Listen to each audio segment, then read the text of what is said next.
Salut la meute, c'est Raph, j'espère que ça va bien. Aujourd'hui, je vous propose une vidéo un petit peu particulière. D'ailleurs, au moment où elle sort, il est probable que Ju et moi faisions le tournage des prochaines vidéos. Donc c'est sûrement la dernière où je suis tout seul devant la caméra pendant un moment. Le sujet, c'est le loup-garou en dit-il long sur nous-mêmes.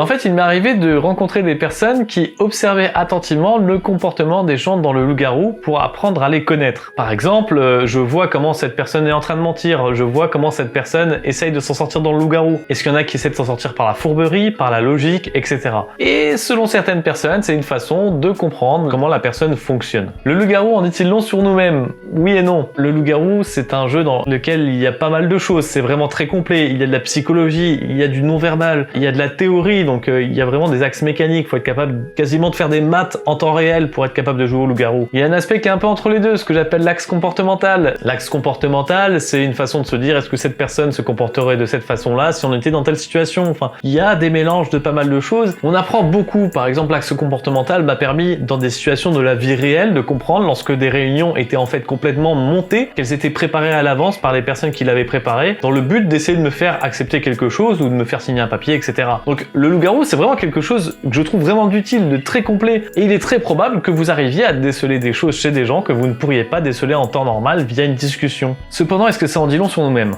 Le problème, c'est que le loup-garou nous place quand même dans une situation un peu particulière. Déjà, c'est un jeu, donc il n'y a pas de conséquences graves. On fait de mal à personne lorsqu'on joue au loup-garou. Quand on joue en général d'ailleurs. On joue bien à des jeux de guerre. Dans les jeux de guerre, on tue des gens. Pourtant, est-ce qu'on est nous-mêmes un meurtrier? Est-ce qu'on serait capable de tuer quelqu'un? La plupart des gens qui jouent à des jeux de guerre, honnêtement, je les vois mal prendre une arme et tirer sur quelqu'un. À mon avis, la plupart de ces gens-là regardent pas des vidéos ultra gore de gens qui se sont fait mutiler ou des choses du genre. Même moi, j'arrive pas à regarder ça, pourtant jouer à des jeux de guerre où on se tire dessus. Enfin, on est quasiment dans un monde de bisounours en final. Et c'est la même chose dans le loup-garou. On dévore des gens, on vote, on ment, on est fourbe, mais dans le cadre du jeu, ça fait de mal à personne. En plus de ça, les jeux à rôle caché nous poussent à mentir, ils nous poussent à nous cacher, à nous dissimuler. La manipulation, le mensonge, la persuasion, finalement, c'est quelque chose que veut le jeu, c'est quelque chose que nous force à faire le jeu. Les seules personnes qui ne mentent pas, les seules personnes qui ne manipulent pas dans les parties loup-garou, c'est des personnes très passives qui ne savent pas bien jouer ou alors qui sont assez débutantes et qui manquent de repères, des personnes qui sont parfois timides, mais la plupart du temps, c'est des personnes qui ne font pas avancer la partie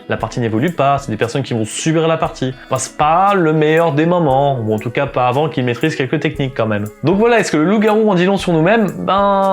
Ça peut en dire long sur nous-mêmes, mais dans un cadre quand même assez fermé, assez précis. Je connais des gens qui ont vraiment du mal à mentir, par exemple Ju, c'est quelqu'un qui a vraiment du mal avec le mensonge, et dans le cadre du loup-garou, c'est encore plus compliqué parce que c'est des mensonges qui ne sont pas vitaux. Donc c'est vraiment, tu mens juste pour mentir, quoi. C'est totalement gratuit, et c'est vrai qu'il y a des personnes qui sont pas à l'aise avec ça. Le loup-garou, ça va leur permettre de développer un peu cette compétence, être capable de mentir, d'être crédible dans le mensonge, et donc du coup de faire des meilleurs mensonges. Mais est-ce que ça veut dire que Ju aime mentir désormais? Moi je ne pense pas que Ju aime mentir, c'est quelque chose d'assez désagréable pour elle. Elle sait qu'elle va se faire prendre la main dans le sac la plupart du temps où elle ment. Donc dans la vie de tous les jours, c'est pas parce qu'elle joue au loup-garou qu'elle va être plus à l'aise dans le mensonge. Au contraire, elle sait à quel point ça peut être compliqué de mentir. Elle va plutôt se renforcer dans l'idée que dire la vérité, c'est souvent quelque chose d'utile. Cependant, je trouve quand même que le loup-garou permet de laisser transparaître certaines choses de notre personnalité qu'on ne laisserait pas transparaître autrement. Par exemple, il est vrai que moi, dans le loup-garou, le premier truc que je cherchais à faire, c'est d'essayer de la mettre à l'envers à mes collègues. Voilà, c'est comme ça. Je me souviens de grandes parties de loup-garou, on était une quarantaine à Epita, et où je faisais bluff sur bluff, manipulation sur manipulation, juste pour être celui qui a réussi à avoir le camp adverse. C'est plutôt marrant, c'est pour ça que j'adore être loup-garou d'ailleurs. Jouer avec le côté psychologique de l'autre, moi j'adore ça. Ce trait de caractère, on peut le retrouver aussi dans Pokémon par exemple. Je construis mes équipes en fonction des usages, de façon à jouer avec la psychologie de l'adversaire, de jouer avec ses habitudes. Je suis le premier des joueurs à faire le choix le plus illogique parce que je sais qu'en face il ne va pas s'y attendre et donc du coup il n'aura rien pour se défendre contre ça. Dans Smash Bros,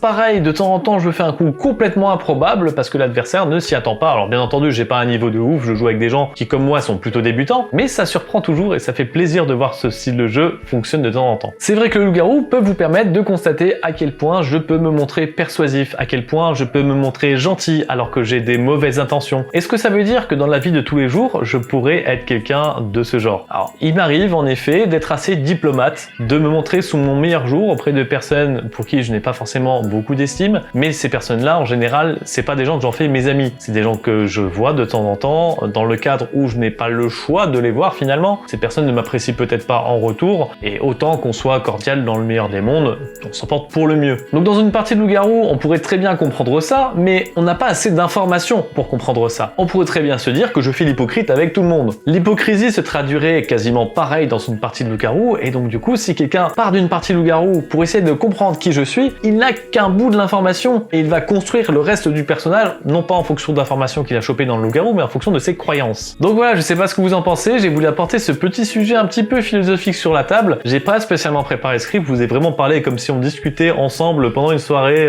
voilà, posé sur le balcon, on respire l'air frais. J'aimerais vraiment avoir vos retours dans les commentaires, ça serait vraiment important pour moi parce que j'ai fait cette vidéo un peu comme une discussion, sauf que je suis tout seul à parler, donc je serais très curieux d'avoir vos réponses, et peut-être qu'on en fera une vidéo scriptée un petit peu plus organisée avec Jules plus tard lorsqu'on aura le temps de bien réfléchir à la question. En tout cas, j'espère que cette vidéo un petit peu différente vous aura plu et aura aidé certains d'entre vous pour le futur bac de philo. Et les villages en or.